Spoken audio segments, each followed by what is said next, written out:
Hello everyone and welcome to my... What? Hang on a minute. What's going on here?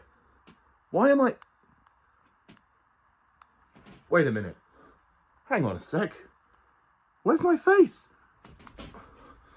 Oh no. This is bad. This is really bad. Help! How do I turn this around? Okay, window. Well, this is odd. Technical error, folks. You'll have to bear with... What was that noise? Oh no. Excuse me? Oh no. Sandman! Oh! No! No! No! Mr. Sandman, Get off me, Flint Marco! bring me a dream. Remember Ben Parker? Make him The old man who stopped out in cold blood? What does it matter to you anyway? Everything! like roses and cloves.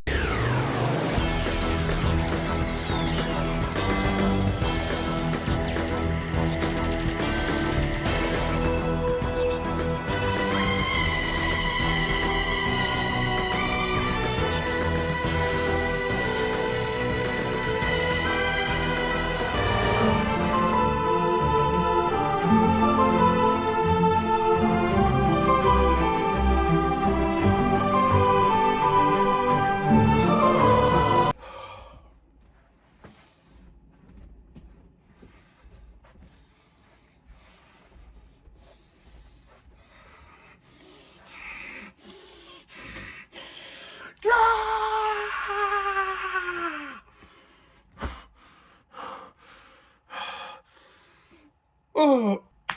I mean, I'm only joking. It's not that deep. Oh! Oh, God. Oh, fuck. Oh. Hello, everyone. Welcome back to Doctor Who RANT. Today's installment of Doctor Who RANT. Prepare to not even stay awake for all of it. Sleep no more.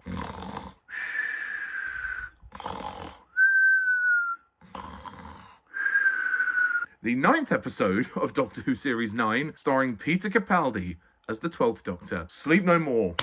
This is a very unusual Doctor Who story, and I will tell you why. So this is one of those episodes which tries to do something a little bit different, tries to break from the formula, and what it tries to do is it tries to present itself in kind of a semi-found footage style, meaning that it looks as though someone is filming with a video camera as the story is going on. Although the issue with this is, it flips perspectives quite a few times, so makes it very difficult to understand. But anyway, suffice to say, the plot, not that there is one. The Leveria space station fell silent only a day ago. No one really knows what happened. However, some footage of the attempted rescue mission was found.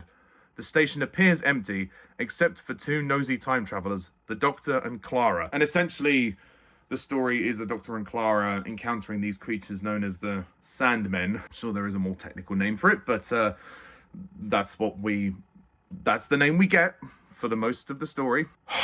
So if you couldn't already tell, I don't like this story. Sleep No More sucks. This is one of the worst Peter Capaldi stories by far. It's not the absolute worst. We'll get to that, don't worry. But it's definitely one of the worst. I think for me, the problem with this story is not so much that the story itself is a bad idea. It's not a potentially bad idea. It's a very boring idea, but the way it's presented is very gimmicky. And by that I mean the found footage thing just does not work, and it feels too experimental. And it's clearly trying to vibe on the whole Paranormal Activity style of film, which we saw the film Paranormal Activity. It was all found footage. That's all right for something that's probably like 15-20 minutes, but something that's like 45 minutes, and you're having to follow someone videoing the Doctor almost with shaky cam, looking very amateurish, with the Doctor and Clara looking directly at the camera, trying to explain the plot. For that long, it's just not interesting. And ultimately, the story becomes a fucking drag to sit through. It is so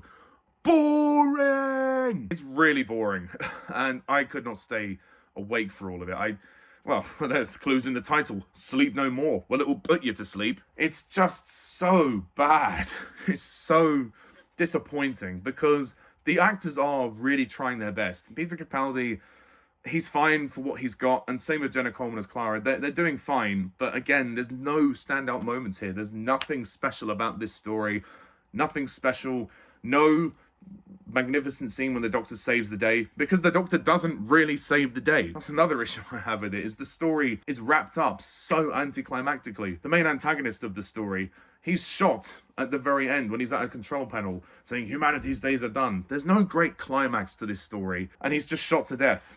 What a waste of time. What a complete waste of time. And I understand the found footage thing was supposed to be a way to build up suspense and create a bit more tension and to do something different, but I felt like they were trying too hard to make the episode technically impressive, that the story just fell completely flat, and it backfired on them because they ended up creating a boring mess of a story. The Sandmen, oh my god, what the fuck? The Sandmen are awful. I mean, they don't even look like they're made of sand. They look like, the Sandmen actually look like those creatures from The Last of Us, you know, the bloaters. They kind of look like the infected bloaters you get from The Last of Us, except they can just disintegrate into sand. That's it. I mean, they're supposed to look kind of physically threatening as they're coming forward, and the way the episode is shot, it's shot in mostly darkness. So I get that they were trying to create an atmosphere, and well, I guess they kind of did create an atmosphere, but after the first 2 minutes, again, the novelty wears off. They're just so... The design is odd. I don't like the design. And I don't think that the effect really works for me with these creatures. Again, because the editing is restricted to found footage, it doesn't work for me. It just comes off as a real gimmick and almost like it's a Doctor Who student film. And that's not a compliment in the slightest. And another thing with the found footage thing is that they make it way too overcomplicated in the story. They have to try and justify its existence in the narrative, which they didn't need to do. If they wanted it to be a gimmick, fine. Keep it as a gimmick and just have the episode be from one character's viewpoint looking at the rest of the story as if they're filming it, and then maybe reveal that character in the very last scene. That would have been great. But no, we have to keep flipping perspectives of different characters. So when that camera angle changes, it's like, what? Okay, so what? Who am I following now? What? And then the Doctor tries to explain it, and then we see loads of different screens of the Doctor pointing at the screen saying, "This is you, Clara, you're filming this right now." The fact that they somehow get these little cameras in their eyes and someone's filming footage, it doesn't make any sense, to be honest. I can't even explain it. It makes no sense.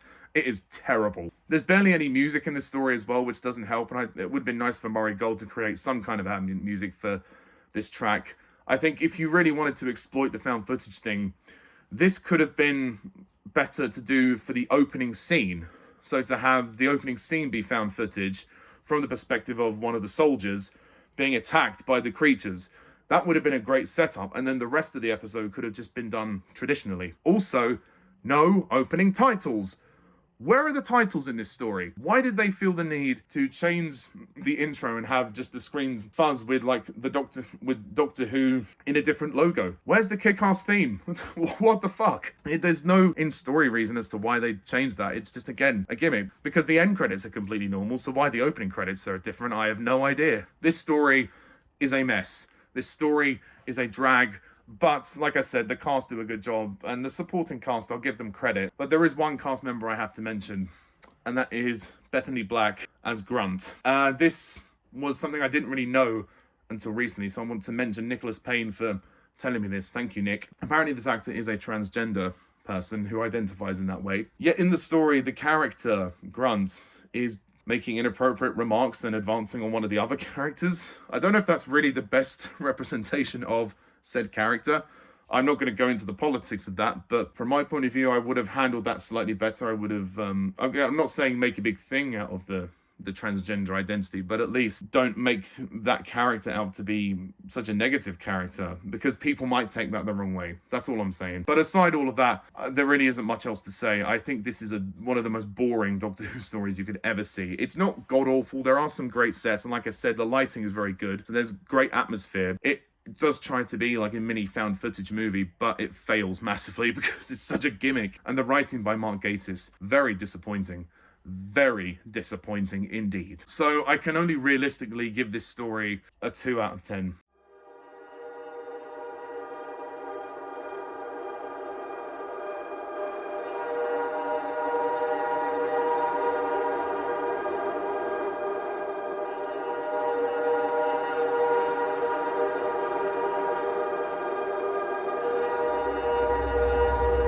it's bad. It's very bad. And again, it wraps up so quickly. You wonder what was the point of the whole thing. And there's a moment when the Doctor, Clara, going back to the TARDIS, being confronted by the Sandman, and everything's shaking. He's like, what is this? Nothing makes no sense. Nothing makes any sense. I'm with you, Peter. Nothing makes any sense. Peter, please tell me what makes sense. I have no idea. So anyway, that's my rant on Doctor Who Sleep No More. Thankfully, the next couple of stories are going to probably fare slightly better than this one. Well, God, we can only hope. So next time, we actually get to Clara's exit. Yes, after such a long time, Clara is now leaving the show with Face the Raven. Although, yes, Clara will return for smaller appearances in some future episodes. But technically, Face the Raven is her final story. So it will be interesting to review that, especially to say goodbye to Jenna Coleman, who's been in the show quite a long time. So thank you very much all for watching. Please hit the like and subscribe buttons, and please comment down below. Let me know what you think of this story. Stay tuned next time when I review Face the Raven. So until then, I'm Pajak's Perspective. See ya. Bye for now.